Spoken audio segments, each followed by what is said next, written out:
చెన్నై జట్టుని గెలిపించిన ఏకైక హీరో ఎవరైనా ఉన్నారంటే అది ఖచ్చితంగా సంజు శాంసన్. ఎందుకంటే బ్యాటింగ్‌లో సంజు తప్పించి ఎవ్వరు పెద్దగా రాణించలేదు.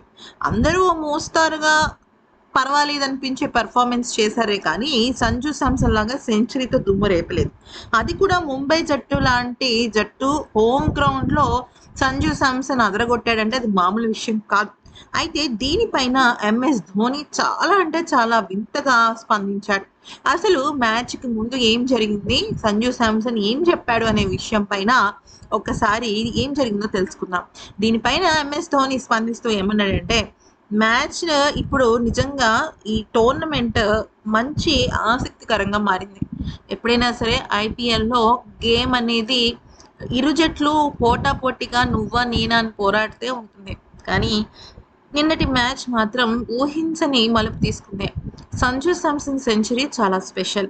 మ్యాచ్‌కి ముందు నేను తను చాలా సేపు మాట్లాడుకున్నాం. ఎందుకంటే మేమిద్దరం కీపింగ్‌కి సంబంధించిన వాళ్ళం.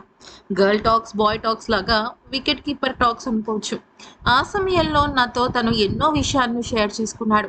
నేను జట్టులో ఉన్న ప్రతి వాళ్ళకి సంబంధించిన ఆటను గమనిస్తూ ఉన్నాను. సంజు శాంసన్ చాలా అంటే చాలా ఫోకస్డ్‌గా ఉన్నాడు. తను ఎక్కడ కూడా ప్రెషర్ తీసుకుని అనవసరపు కంగారు ఏమీ పడటం లేదు. కానీ వాళ్ళు ఖచ్చితంగా గొప్ప పని చేస్తాడనిపించింది. కానీ సెంచరీ కొడతాడని నేను ఎక్స్‌పెక్ట్ చేయలేదు. ఎక్స్‌పెక్ట్ చేయకుండా తను చాలా అద్భుతంగా ఆడాడు.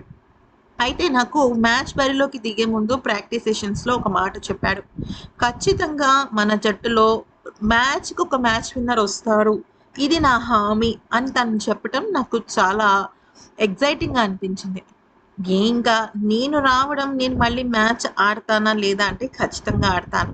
ప్రస్తుతం నేను కొద్దిగా రిలాక్స్ మోడ్‌లోనే ఉన్నాను. నేను పూర్తిగా ఫిట్ అయిన తర్వాత బరిలోకి అడుగు పెడితేనే నేను మళ్ళీ తదుపరి మ్యాచెస్ ఆడగలను. సంజు శాంసనే కాదు, జట్టులో ప్రతి ఒక్క ఆటగాడు రాబోయే మ్యాచెస్‌లో ఖచ్చితంగా వాళ్ళ వంతు పాత్ర పోషిస్తాడని నేను బలంగా నమ్ముతున్నాను అంటూ సంజు శాంసన్ గురించి, అలాగే ఎంఎస్ ధోని చెన్నై జట్టు గురించి చాలా చక్కటి వ్యాఖ్యలు చేశాడు.